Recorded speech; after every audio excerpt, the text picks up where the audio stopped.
الحمد لله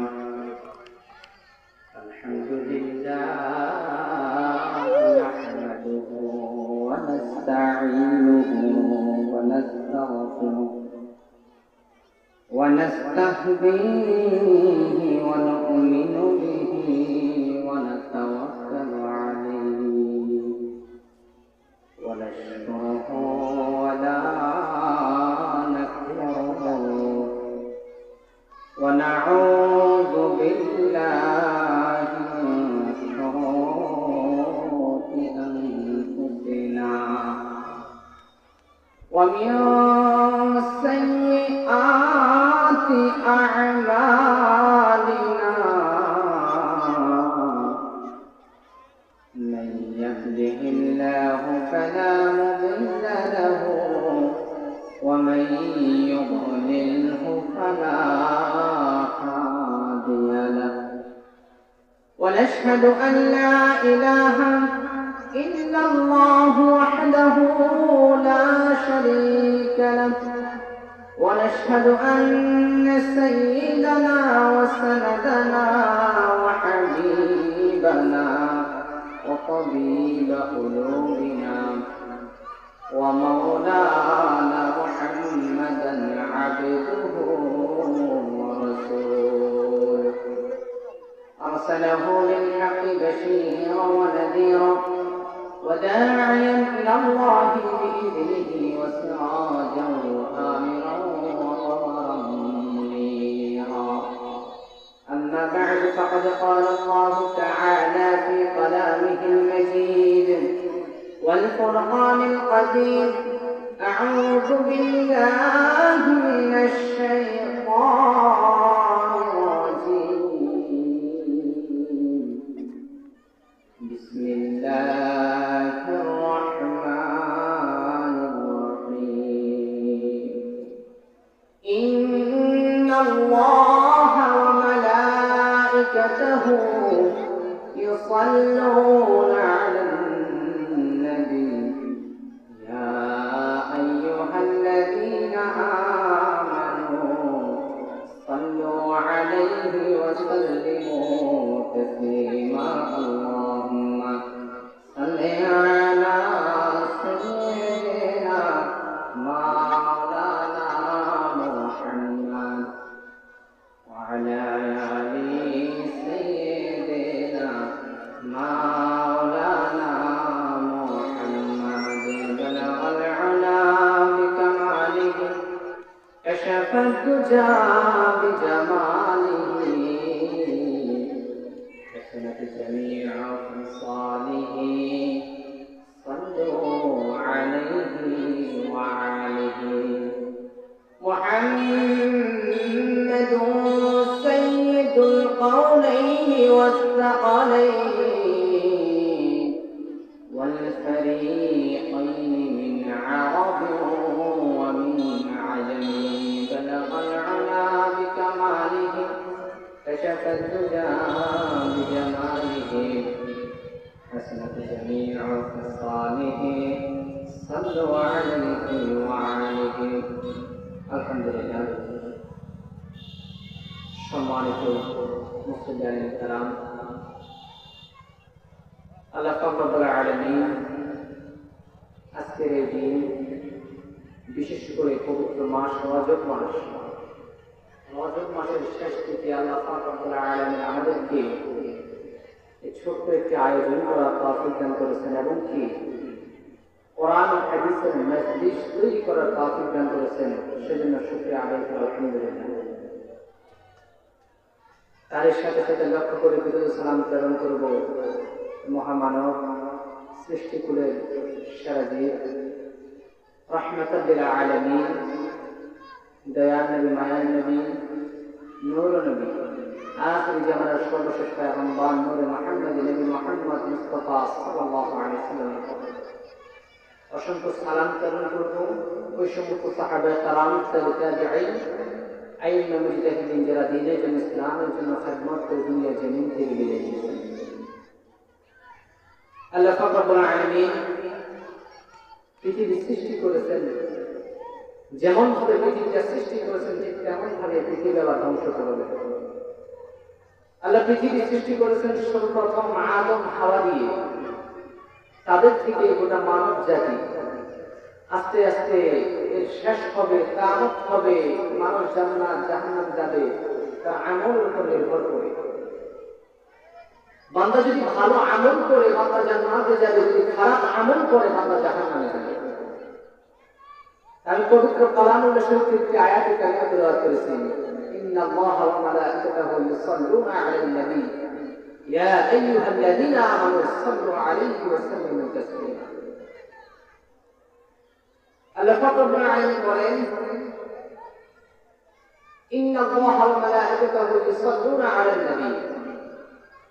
আল্লাহ বলেছেন নিশ্চয়ই আমি আমার সমস্ত ফেরেশতাদেরকে নিয়ে আমার প্যারা হাবিব, প্যারা বন্ধু, নূর নবী, রাহমাতুল লিল আলামিন নবী, আখির জামার সর্বশ্রেষ্ঠ পয়গম্বর মুহাম্মদ মুস্তাফা সাল্লাল্লাহু আলাইহি ওয়াসাল্লামের উপর দুরূদ প্রেরণ করে, সালাম প্রেরণ করে, এবং কি দুনিয়ার সকল মুসলমান মুমিন বান্দাদেরকে আল্লাহ বলতেছেন, ইয়া আইয়ুহাল্লাযীনা আমানু সাল্লু আলাইহি ওয়া সাল্লিমু তাসলিমা। এবং কি তোমরাও রাসূলের প্রতি দুরূদ পড়ো, সালাম প্রেরণ করো। এখন যেহেতু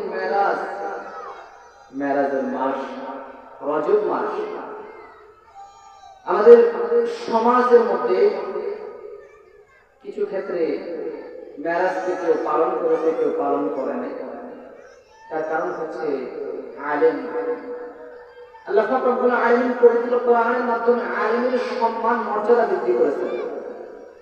আল্লাহ বলেছেন, ইন্নামা ইয়াখশাল্লাহু মিন ইবাদিহিল উলামা। রাসূল আকরাম সাল্লাল্লাহু আলাইহি ওয়াসাল্লাম হাদিস দ্বারা আলেমের সম্মান বৃদ্ধি করেছেন। রাসূল বলেছেন, আল উলামা ওয়ারাসাতুল আমবিয়া। এখন দেখেন, কোরআন দ্বারাও যে আলেমের সম্মান বৃদ্ধি, হাদিস দ্বারাও যে আলেমের সম্মান বৃদ্ধি, সেই আলেমগুলো কিন্তু আজ এক কাতারে।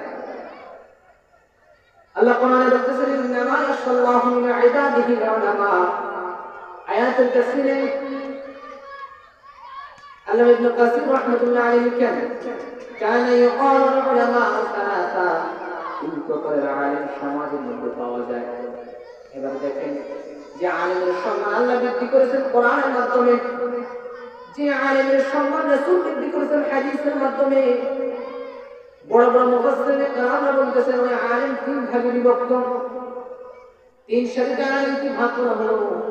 এখন প্রশ্ন হলো, পাঞ্জাবি টুপি মাদ্রাসায় পড়লে যদি আলেম হওয়া যায়, মাদ্রাসায় পড়াশোনা করার পর যদি তাকে মাওলানা বলতে হয়, হেফজখানায় পড়ার পর যদি তাকে হাফেজ আলী বলতে হয়, তাহলে যে স্কুল কলেজ ভার্সিটিতে পড়ে তাকে তো ডাক্তার ইঞ্জিনিয়ার বলতে আমরা তা করি।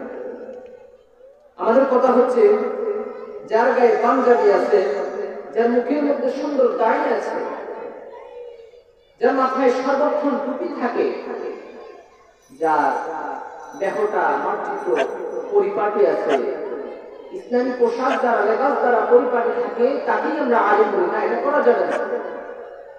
আলেম ওই ব্যক্তি যার মধ্যে আমলও আছে, ইলমও আছে। ওই ব্যক্তি আলেম নয় যার মধ্যে আমল আছে কিন্তু ইলম নেই। আর ওই ব্যক্তিও আলেম নয় যার কাছে ইলম আছে কিন্তু আমল নাই। আলেম হতে হলে দুটো দিকে থাকতে হবে, ইলমে শরীয়ত, ইলমে তরিকতের, ইলমে মারিফতের, ইলমগুলো হাসিল করে আলেম হতে হয়। ইলম হচ্ছে দুই প্রকার, ইলমে শরীয়ত, ইলমে তরিকত। এখন আসেন, এই শবে মেরাজ উপলক্ষে আমরা দুটি কথা বলবো, তারপরে সামনে এগিয়ে যাব। রাসূল আকরাম সাল্লাল্লাহু আলাইহি ওয়াসাল্লাম রজব মাসের 27 রজনীতে আল্লাহ পাক রব্বুল আলামিনের আরশে মুআল্লা পর্যন্ত সফর করেছেন, আল্লাহর সাথে সাক্ষাৎ লাভ করেছেন। প্রথমে কাবা শরীফ থেকে সফর শুরু করেছেন, এভাবে সফর করতে মসজিদ আকসা পর্যন্ত গিয়েছেন। গিয়ে ওইখানে অসংখ্য নবী রাসূল ছিলেন, যেখানে রাসূল আকরাম সাল্লাল্লাহু আলাইহি ওয়াসাল্লাম উপস্থিত ছিলেন, যেখানে আমিনসহ ওইখানে 2 রাকাত নামাজ সকলে মিলে পড়েছেন, যেখানে ইমামতি করেছেন আল্লাহর হাবিব প্যারা নবী আখির জামার সর্বশ্রেষ্ঠ পয়গম্বর নবী মুহাম্মদ মুস্তাফা সাল্লাল্লাহু আলাইহি ওয়াসাল্লাম। এরপরে উনি সফর শুরু করলেন ওইখান থেকে প্রত্যেকটা নবী দোয়া নিয়ে। তারপর চলে গেলেন 7 আসমান 7 জমিন আরশে আল্লাহ সব কিছু ঘুরে আল্লাহর সাথে সাক্ষাৎ করে আবার দুনিয়ার জন্য এসেছেন। এখন ওই যে বললাম আলিম তিন প্রকার, কারাইয়া কলে ওলামা তালাকা, ওই 3 প্রকারের মধ্যে দ্বিতীয় প্রকারে যারা স্থান পেয়েছে ওই সমস্ত আলেম যাদের আমল আছে বাট ইলম নেই, তারা বলে নাকি রাসূলের মেরাজ নিয়ে অনেক কথাই বলে। রোজা রাখা যাবে না, নামাজ পড়া যাবে না, আমল করা যাবে না। রাসূল আকরাম সাল্লাল্লাহু আলাইহি সাল্লামের পর্যায়ে গিয়ে জিবরাইল আমিন আর বরাক যেতে পারে না, রাসূল একা গিয়েছেন, এটা নাকি হয় না। আমাদের কথা হলো তারা মেরাজকে অস্বীকার করার মূল কারণ হচ্ছে যে তারা রাসূলকে ভুল মানতে চায়। তাদের মূল কথা হচ্ছে যে আমরা যদি মেরাজকে স্বীকার করে নিই যে মেরাজ সত্যি হয়েছে, আল্লাহ পাক রব্বুল আলামিনের সাথে সরাসরি রাসূল আকরাম সাল্লাল্লাহু আলাইহি সাল্লাম সাক্ষাৎ লাভ করেছেন, তাহলে দেখা যাবে কি তারা রাসূলকে যে মাটি বলে সেটা প্রমাণ পায় না। রাসূল আকরাম সাল্লাল্লাহু আলাইহি ওয়াসাল্লাম সরাসরি নূর থেকে আল্লাহ পাক রব্বুল আলামিন নূর থেকে সৃষ্টি, সেটা তারা স্বীকার করতে হয়। এজন্য তারা সেই মেরাজকে অস্বীকার করে। এক্ষেত্রে এজন্য তারা সমাজের মধ্যে রাজনীতি করে। এই জন্যই হয়তো তাফসীর কারণটা বলতেছেন যে আলেম 3 ধরনের, 3 প্রকার আলেম সমাজে পাওয়া। এখন প্রশ্ন হলো আমরা আলেম চিনব কিভাবে? সবাই তো আলেমের মর্যাদা লাভ করতে চায়, আলেমের সম্মান লাভ করতে চায়। এখন কথা হলো আপনি যখন বাজারে যান কিছু জিনিস ক্রয় করবেন, ধরুন সবজি ক্রয় করবেন, ক্রয় করতে গিয়ে আপনি বহু সবজি যাচাই বাছাই করেন। 1 কেজি টমেটো নিলেন, তো টমেটো যাচাই করেন, 2-3 দোকান যাচাই করার পর দেখেন যে এক দোকানে তাজা তাজা টমেটো পাওয়া যায়, দোকান থেকে খরিদ করবেন। এখন প্রশ্ন হলো টমেটো তো সকল দোকানে পাওয়া যাচ্ছে, তাহলে আপনি ওই 2 থেকে 3 দোকান বাছাই করে কেন এক দোকান থেকে নিলেন? তার কারণ হচ্ছে আপনার দরকার ভালোটা, তাজা, সতেজটা। তদ্রুপ আলেমের ক্ষেত্রেও, হাফিজে কোরআনের ক্ষেত্রেও ঠিক ওইভাবে যাচাই করতে হবে যে কে আলেম আর কে জালেম, কে প্রকৃত আলেম। তাকে যাচাই করে তার কাছে নিজের আর্থিক যে পরিবর্তন সেটা ঘটাতে হবে। এখন আমরা তো শুননেওয়ালা, মাননেওয়ালা। রাসূল বলেছেন কাফা বিল মারই কাযিবান আন ইউহাদ্দিসা বিকুল্লি মা সামিআ।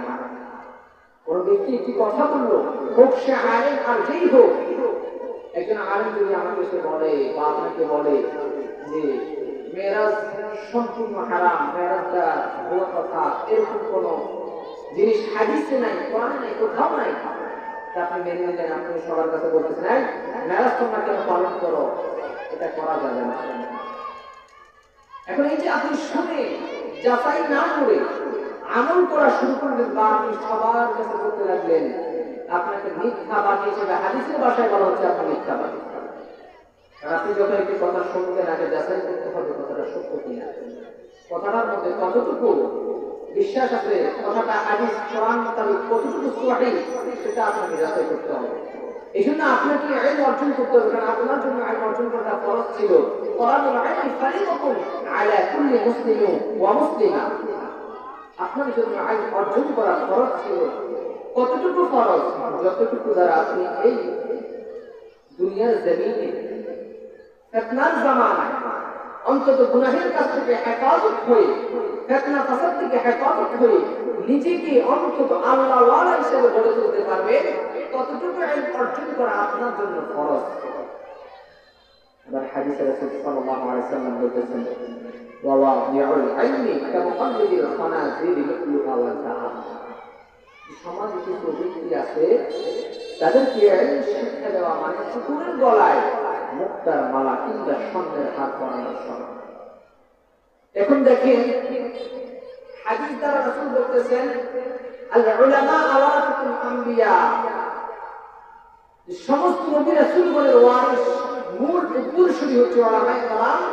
তার কারণ হচ্ছে নবী রাসূলগণ যে বার্তাগুলো দুনিয়ার জমিনে এনেছেন, ওই সমস্ত উলামায়ে কেরাম ওই বার্তাগুলোকে সমাজ উন্মোচন করে নিজের ভিতরে রাখে। এই জন্য তারাই হচ্ছে প্রকৃত উত্তরসূরি। এখন বলেন রাসূল এক জায়গায় আলেমের সম্মান বৃদ্ধি করলেন, আরেক জায়গায় আলেমকে বেইজ্জতি করলেন। তার কারণ হচ্ছে আলেমে পার্থক্য আছে। রাসূল প্রকৃত যারা আলেম তাদের সম্মান বৃদ্ধি করেছেন, আর যারা প্রকৃত নাম্বার 1 জালেম তাদের মুখোশ উন্মোচন করেছে। এবার দেখেন আমরা এখন প্রকৃত আলেম খুঁজে পাই না কেন?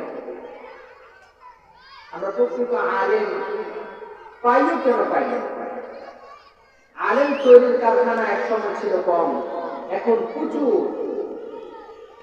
সমাজে প্রতিটি সমাজে মাদ্রাসা আছে, প্রতিটি সমাজে স্কুল আছে। একসময় মাদ্রাসায় পড়তে হলে বহুদূর হেঁটে হেঁটে যাওয়া, এখন সেই কষ্ট নেই। তারপরও এত মাদ্রাসা থাকার পরেও ওখানে আলেম তৈরি হচ্ছে না।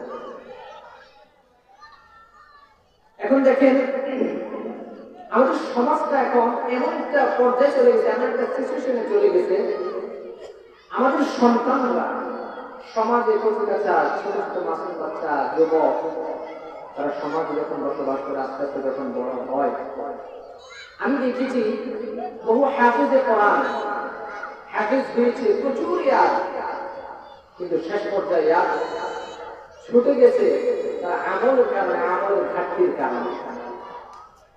কিছু কিছু আলেম আছে যারা আলেম, প্রকৃত আলেম, বহু বড় বড় মাদ্রাসা থেকে আলেম হয়েছে, কিন্তু কথার মধ্যে কোনো মাপকাঠি নাই, কথার মধ্যে কোনো মাধুর্য নাই, কথাবার্তার মধ্যে কোনো প্রকার সুন্দর শালীনতা নাই।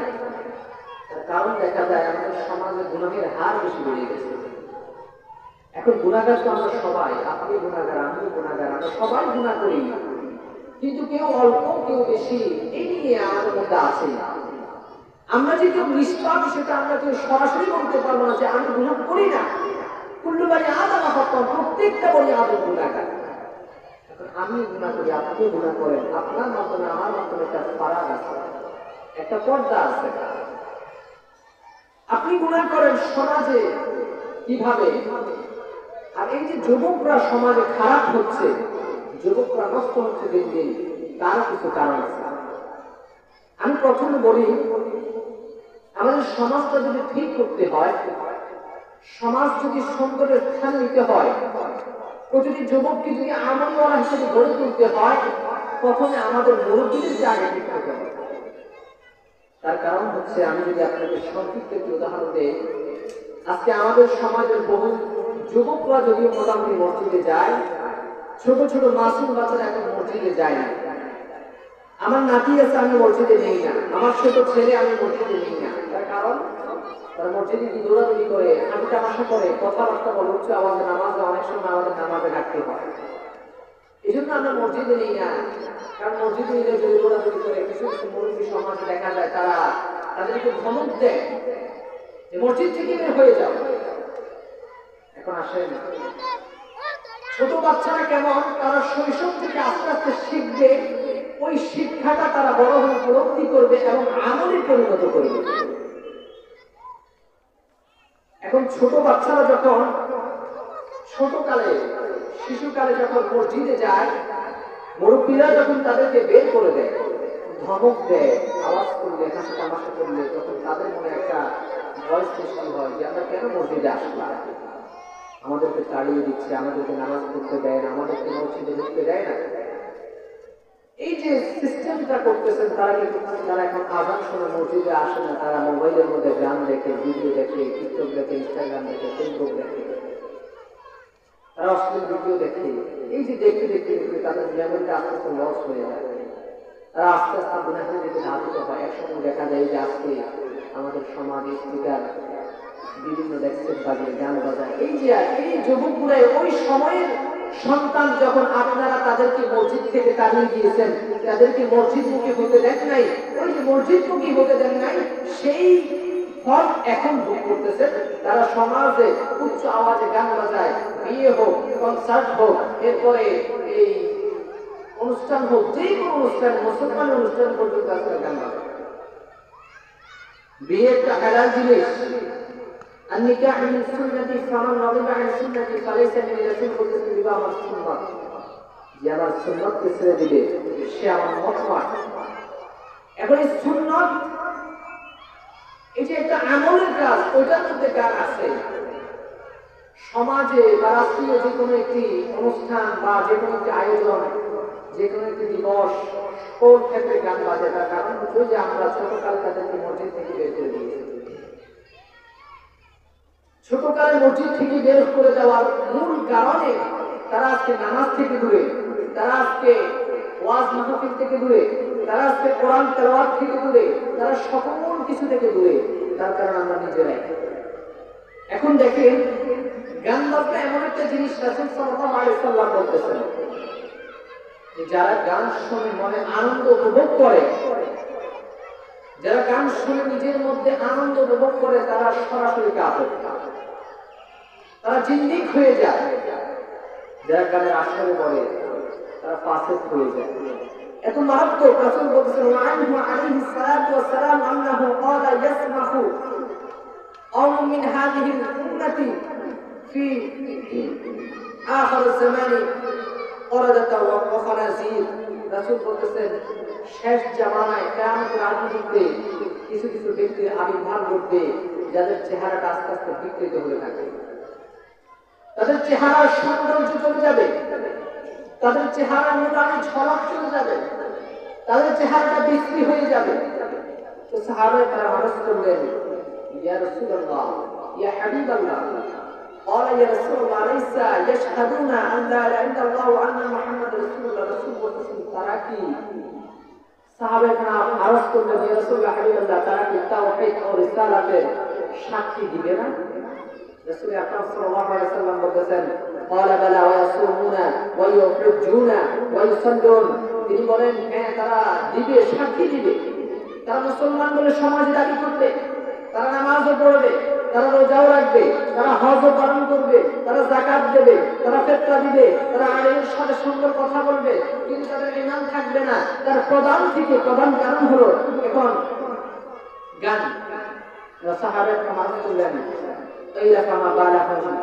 তারা তো নামাজ পড়বে, রোজা রাখবে, তাহলে তাদের এই শাস্তি কেন, চেহারাটা কেন বিকৃত হয়ে যাবে?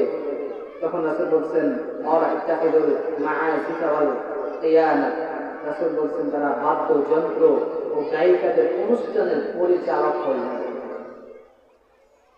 রাসূল বলতেছেন যে তারা গায়িকা নায়িকাদের গান বাদ্য যেখানে চলবে সেখানে পরিচালক থাকবে, সেখানে তারা টাকা ইনভেস্ট করবে, টাকা দিবে, সম্পদ দিবে, জায়গা দিবে, স্থান দিবে গান বাজানোর জন্য। এখন দেখেন, আজকে যে যুবকরা সমাজে গান বাজাচ্ছে, আমি মনে করি এর প্রধান কারণ হলো তারা আমলহীন হয়ে আছে, তারা আল্লাহকে ভুলে গেছে। যে সমস্ত যুবক যুবতী গান শুনতেছে, তারা আল্লাহকে পরিপূর্ণভাবে ভুলে গেছে। সেজন্য এই যে দেখেন, আমাদের সমাজে এখন অধিক পরিমাণ ভূমিকম্প হয়, মাঝে মাঝে ভূমিকম্প প্রচুরভাবে ঝাঁকুনি দেয়। এটা মূল কারণ কি? রাসূল বলতেছেন, যখন সমাজে গায়িকা নায়িকা বেড়ে যাবে, বাদ্যযন্ত্র বেড়ে যাবে, তখন অধিক পরিমাণ জমিন ঝাঁকতে থাকবে, জমিন ঝাঁকুনি দিবে বারবার। জমিন শুধু ঝাঁকুনি দেয় না, আমার মনে হয় জমিন বারবার সতর্ক করে যে গান বন্ধ করো, গায়িকা নায়িকাদেরকে বন্ধ করে দাও, আল্লাহমুখী হও, আল্লাহওয়ালা হও, কারণ আমি ছাড়া আর কেউ নাই, আমি একমাত্র তোমাদের ভরসা। এখন দেখেন, আমরা যে প্রতিদিন গুনাহ করি, প্রতিদিন আল্লাহকে ভুলে গেছি। মুয়াজ্জিন প্রতিদিন ডাক দেয়, হাইয়া আলাস সালাহ বলে, হাইয়া আলাল ফালাহ বলে। মুয়াজ্জিন প্রতিদিন মসজিদের মাইকে এলান করে যে মসজিদের দিকে আসো, নামাজের জন্য আসো, ইবাদতের জন্য আসো, আল্লাহমুখী হও, আল্লাহওয়ালা হও। কারণ দুনিয়া আমাদের জন্য মুসাফিরখানা, দুনিয়া সিজনুল মুমিন, দুনিয়া আমার জন্য কারাগার, ওয়াজের মধ্যে কাফের বেদুন নাস্তিক মুশরিক মুরতাদ তাদের জন্য বেশ। এখন আমাদের জন্য কারাগার, আমরা কারাগার হিসেবে বরণ করতে হবে। আমি আমার প্রত্যেকটা যুবককে অনুরোধ করবো, প্রতিটি যুবতীকে অনুরোধ করবো, মাইকের আওয়াজ যতদূর পর্যন্ত যায় প্রত্যেককে অনুরোধ করবো, গান বাদ্য এমন একটা জিনিস আপনাকে সাময়িকের জন্য শান্তি দিবে। আপনি জানেন না, হয়তো আল্লাহ আপনাকে এখনো রাখেন, আপনার মৃত্যুর আগ পর্যন্ত তওবার দরজা খোলা থাকবে।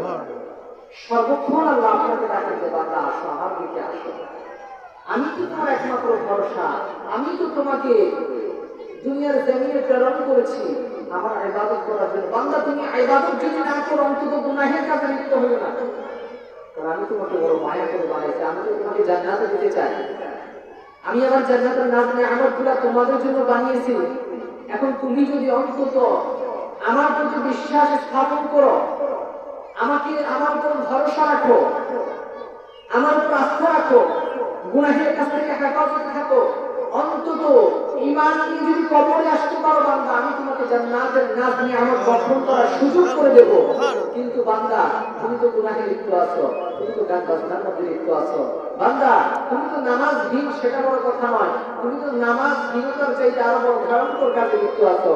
তোমাকে বলি বান্দা, তুমি এখনো সময় আছে, ফিরে আসো। আল্লাহ বলেন ফিরে আসার জন্য, আমি ফিরছি না।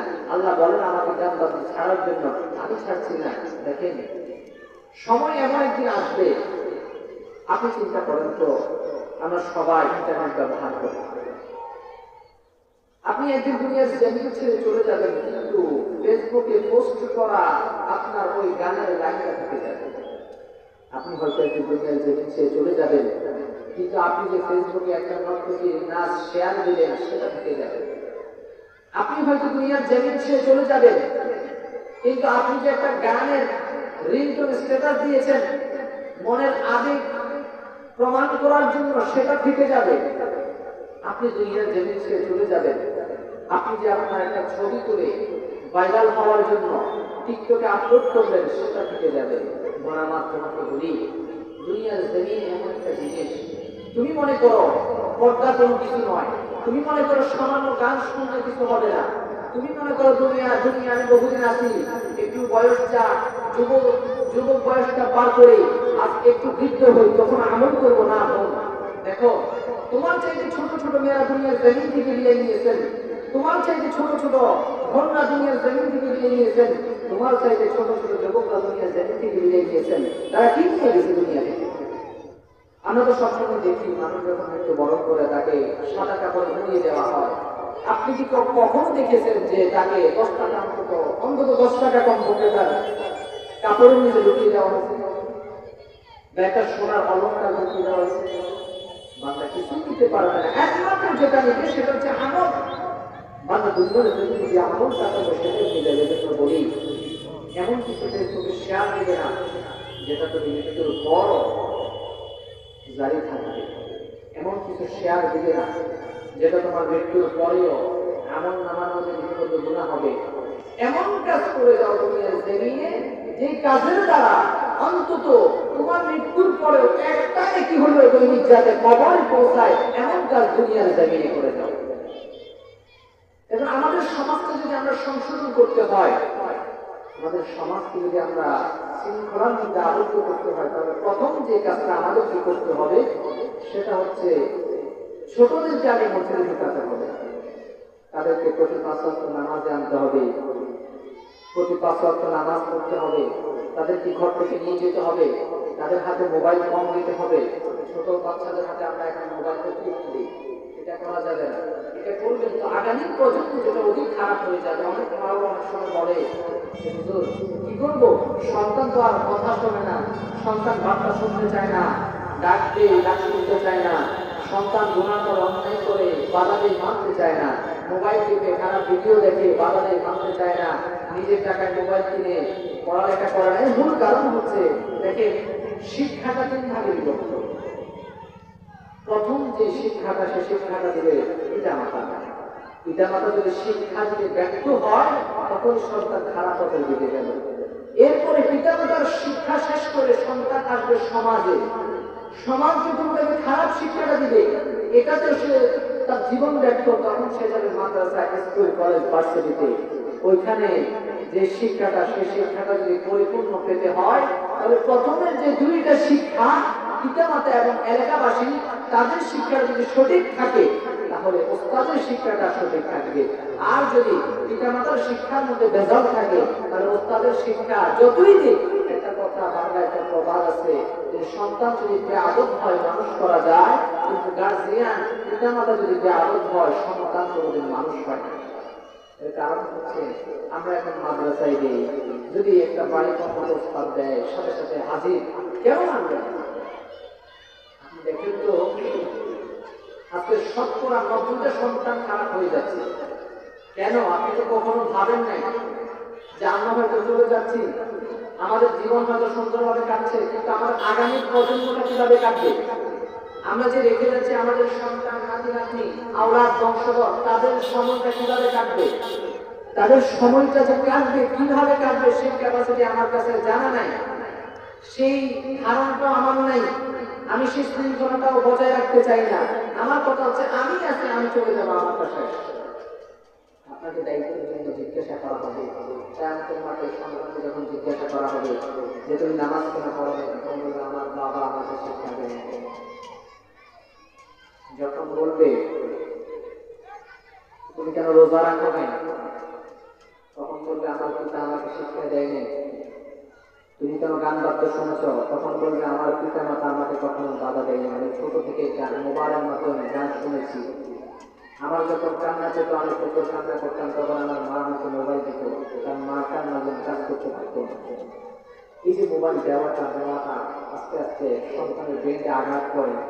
তখন এক সময় দেখা যায় আপনি মোবাইল না দিয়ে সে ভাত খায় না, এক সময় দেখা যায় আপনি মোবাইল না দিলে সে কিছুই করতে চায় না, সে কোনো কাজ করতে চায় না। মোবাইল মোবাইল মোবাইল এমন একটা জিনিস, এমন একটা যন্ত্র যেটা আমাকে আস্তে আস্তে আমাদেরকে দিন দিন গ্রাস করে দিচ্ছে। এটা মূলত ইহুদি নাসারাদের চাল। তারা ইসলামকে দুই ভাগে ভাগ করেছে, মডারেট ইসলাম এবং রেডিক্যাল ইসলাম। তারা মডারেট ইসলাম তাদের কি বলেছে, যারা প্রকৃত আল্লাহওয়ালা তাদেরকে আলাদা করে বলেছে, তারা হচ্ছে মডারেট ইসলাম। রেডিক্যাল ইসলাম যারা, তাদেরকে চিহ্নিত করেছে যারা নামাজ পড়ে না, রোজা রাখে না, হজ করে না, গান বাদ্যের মধ্যে লিপ্ত, গুনাহের মধ্যে লিপ্ত, রাসূলের সুন্নাহ নাই, আদর্শ নাই, তাদেরকে রেডিক্যাল ইসলামে লিপ্ত করেছে। এই যে ইসলামকে ইহুদি নাসারারা দুই ভাগে বিভক্ত করেছে। এখন আপনাকে যদি বলি, ইহুদিরা সরাসরি আমাদেরকে আক্রমণ করবে না। আমাদেরকে সরাসরি আক্রমণ না করার মূল কারণ হচ্ছে, কারণ বিশ্বের মধ্যে মুসলিম কান্ট্রি এবং মুসলিমদের সংখ্যা প্রচুর। এখন তারা যদি সরাসরি আক্রমণ করতে যায় তাহলে তারা ধরা খাবে।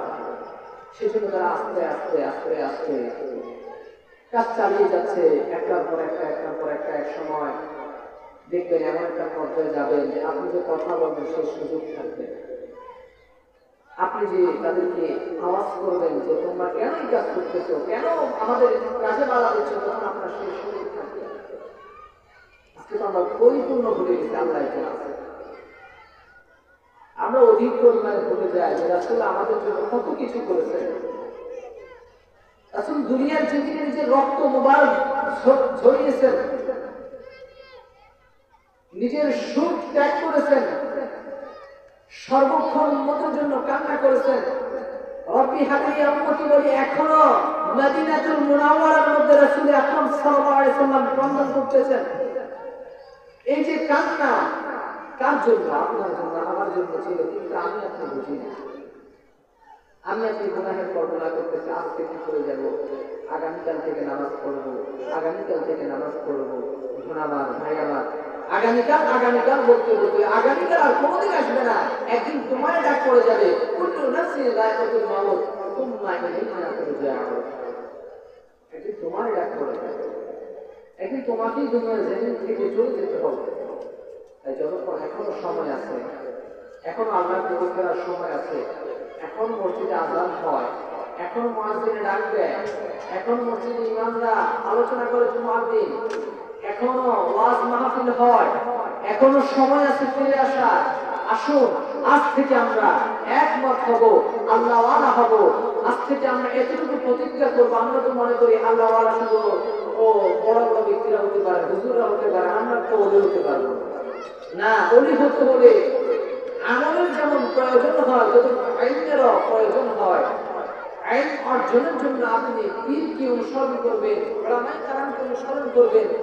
উলামায়ে কেরামকে যখন অনুসরণ করবেন, তাদের সাথে যখন থাকবেন, তখন আপনি ইলম অর্জন করবেন, আমলও করতে পারবেন, আল্লাহওয়ালা বুজুর্গ হতে পারবেন। যতক্ষণ পর্যন্ত দুনিয়ার জমিনে থাকবেন, আল্লাহকে খুশি করার চেষ্টা করুন, দুনিয়ার মানুষকে নয়। কারণ দুনিয়ার মানুষ কখনো আপনাকে কিছু দিবে না। দুনিয়ার মানুষ কেমন, আমি যদি সংক্ষিপ্ত ভাবে বলি, আজকে আপনার পকেটে টাকা নাই তো দেখবেন আপনার বন্ধু বান্ধব গুলো আস্তে আস্তে সরে যাচ্ছে। আপনার একটা ভালো ঘর নাই, একটা বাড়ি নাই, আপনার সাথে ভালো মানের কোনো বন্ধু নাই। আপনার যদি টাকা থাকে, সম্পদ থাকে, সুন্দর একটা বাইক থাকে, বড় একটা দালান বাড়ি থাকে, আপনার বন্ধু বান্ধব অভাব নাই, রাতে দিনে সর্বক্ষণ ফল আর ফল, কত ফল যে আসবে, বন্ধু এখানে আসো, কালকে ওইখানে একটা পার্টি দাও, আজকে কুমিল্লা যাবো ঘুরতে, আগামীকাল চট্টগ্রাম, এরপর কক্সবাজার, এরপর সিলেট, এইভাবে আসবে। কিন্তু আপনার যদি সম্পদ না থাকে, তখন বুঝবেন যে আসলে দুনিয়াটা কত কঠিন একটা জিনিস। বিশেষ করে মধ্যবিত্ত যারা, তারাই একমাত্র বোঝে যে দুনিয়ার আসল শক্তি। তো দুনিয়ার আসল রূপ সম্পর্কে একটি কথা বলি। রাসূল আকরাম সাল্লাল্লাহু আলাইহি ওয়াসাল্লাম যখন মেরাজের রাজনীতে যায়, হযরত জিবরিল আমিন ও বুরাকের উপর সফর করে রাসূল যখন মেরাজের রাতে যাচ্ছিলেন, তখন পিছন থেকে এক মহিলা যুবতী অধিক পরিমাণ সাজসজ্জা করে, এত সুন্দর করে সাজসজ্জা করেছে। সাজসজ্জা করার পর রাসূল আকরাম সাল্লাল্লাহু আলাইহি ওয়াসাল্লাম যে পিছন থেকে ডাকলেন, ইয়া রাসূলুল্লাহ, ইয়া হাবিবাল্লাহ, একবার ওই দিকে তাকান। রাসূল আকরাম সাল্লাল্লাহু আলাইহি ওয়াসাল্লাম না তাকিয়ে সামনের দিকে অগ্রসর হয়ে গেলেন। একটু সামনে যাওয়ার পর আরেকজন বৃদ্ধা, জীর্ণ শীর্ণ, হাঁটতে পারে না, চলতে পারে না, লাঠি গড়িয়ে হাঁটে। ওই ব্যক্তির সাথে দেখা, ওই ব্যক্তি বলতেছে, ইয়া রাসূলুল্লাহ, হাবিবাল্লাহ, একটু দাঁড়ান। জিবরিল আমিন বলতেছে, ইয়া রাসূলুল্লাহ, হাবিবাল্লাহ, দেখেন এই যে ব্যক্তিটাকে দেখতেছেন, আর যে পিছনে যে মহিলা, যে যুবতী অধিক সাজসজ্জা করে আপনাকে ডাক দিয়েছিল, এই দুজন হচ্ছে দুনিয়ার লোক। এর কারণ হচ্ছে, ও আল্লাহর হাবিব, ও আল্লাহর বন্ধু, আপনি যদি ওই মহিলার ডাকে সাড়া দিতেন, পিছন থেকে তাকাতেন, পছন্দ করে বলি, পৃথিবীতে আপনার যত মত থাকতো থেকে দুনিয়াদার হয়ে যেত। আপনি যে তাকান নাই, এই খাতিরে অধিকাংশ ব্যক্তি আল্লাহওয়ালা, আল্লাহবিরু হয়ে যাবে। এই যে পিছন থেকে আপনাকে মহিলা করে যুবতী অধিক সাজসজ্জা করে ডাকিয়েছেন, এটা হচ্ছে পৃথিবীর নগর রূপ। পৃথিবী আপনাকে বহু রূপ দেখাবে, অধিক সৌন্দর্য দেখাবে। পৃথিবী বোঝাবে যে আমি কত সুন্দর, আমার চেয়ে কোনো সুন্দর, আমার চেয়ে আর সুন্দর আর কিছু নাই। কিন্তু আল্লাহ বলে, না না না, তোমার চেয়ে আরো বেশি সুন্দর হচ্ছে আমার জান্নাত, যেটা আমি আমার বান্দার জন্য বানিয়েছি। জিবরিল আমিন ডাক দিয়ে বলে, ইয়া হাবিবাল্লাহ, এখন যে জীবনের শীর্ণ ব্যক্তিকে দেখতেছেন, এটা হচ্ছে পৃথিবীর আসল রূপ। পৃথিবীর আসল রূপ হচ্ছে পৃথিবী কাঙ্গাল। আপনাকে কখনই কিছু দেবে না, ধোঁকা আর ধোঁকা দেবে। এই জন্য বলি, মায়ামান ভাইরামান, যতদিন পর্যন্ত পৃথিবীর জমিনে থাকবে, আল্লাহকে স্মরণ করো, আল্লাহকে খুশি করার চেষ্টা করো, আল্লাহ ওয়ালা হয়ে যাও। আল্লাহ ওয়ালা যদি হয়ে যাও, গোটা দুনিয়া তোমার হয়ে যাবে। যদি আল্লাহ ওয়ালা হতে পারো, আল্লাহকে যদি একবার খুশি করতে চাও, রাসূল আকরাম সাল্লাল্লাহু আলাইহি ওয়াসাল্লামের শান ও মান মর্যাদাকে নিজের মধ্যে আঁকড়ে ধরতে পারো, তাহলে বড় বন্ধু আমার, আল্লাহ পাক বলেন যে আমার জন্য যে আমার হয়ে যায়, যে আমাকে খুশি করার জন্য জীবন বিলীন করে, আমি আল্লাহ পাক পুরো দুনিয়া তার পায়ের নিচে ফেলে দেই। এখন দেখেন, আমরা যে কাজকর্ম করি, নামাজ পড়ি, ইবাদত করি, কোনটা কবুল হবে কোনটা কবুল হবে না সেটা আমার জানা নাই, কিন্তু আমাকে করে যেতেই হবে। আমি দুনিয়ার যে আসল রূপ সেটা আমাকে চিনতে হবে, যে দুনিয়া যে বড় কাঙ্গাল সেটা আমাকে বুঝতে হবে। যে রূপ দেখিয়ে আসে আমার সামনে, যে মেকআপ, যে সৌন্দর্যময় সিস্টেম আমার সামনে দুনিয়া দেখায়, ওই দুনিয়া জান্নাতের যে যত সুন্দর নয়, জান্নাত যে কত সুন্দর, এটা যদি আমি জান্নাতে না যাই দেখতে পারবো না। এই বলি, যতক্ষণ পর্যন্ত দুনিয়ার জমিনে থাকবেন, দুনিয়ার আশা নয়, আখিরাতের আশা আল্লাহ ওয়ালা হয়ে যান, দেখবেন আপনার অভাব থাকবে না, আপনার পিছনে মানুষ থাকবে। আপনি যদি আল্লাহ ওয়ালা হতে চান, আল্লাহ প্রেমিক হয়ে যান, আপনার পিছনে মানুষ সমালোচনা করবে, কিন্তু এটা ভুলে গেলে হবে না যে আল্লাহ একজন আছেন, উনি পরম, উনি পরম দয়ালু, উনি রহমানুর রহিম, উনি গফফার। ওনার ইশারায় গোটা দুনিয়া চলে, অন্য কোন বান্দার ইশারায় দুনিয়া চলতে পারে না। দেখেন, শেষ পর্যায়ে বলে যাই, আমাকে ফিরতে হবে, আপনাকে ফিরতে হবে দুনিয়ার মায়া ত্যাগ করতে হবে, আল্লাহ ওয়ালাদের সঙ্গী হতে হবে, ওলামায়ে কেরামের সাথে সহবত রাখতে হবে, মহব্বত রাখতে হবে, ওলামায়ে কেরামকে মহব্বত করতে হবে, মসজিদমুখী হতে হবে। কারণ কখন আমার ডাক আসে আমি বলতে পারবো না, তখন আপনার ডাক আসে আপনি বলতে পারবেন। এই জন্য আল্লাহ পাক আমাদের প্রত্যেককে কবুল আর মঞ্জুর করুক, বিশেষ করে আমলওয়ালা হওয়ার তৌফিক দান করুক। ওয়া আখিরু দাওয়ানা আলহামদুলিল্লাহি রাব্বিল আলামিন। আসসালামু আলাইকুম ওয়া রাহমাতুল্লাহি ওয়া বারাকাতুহু।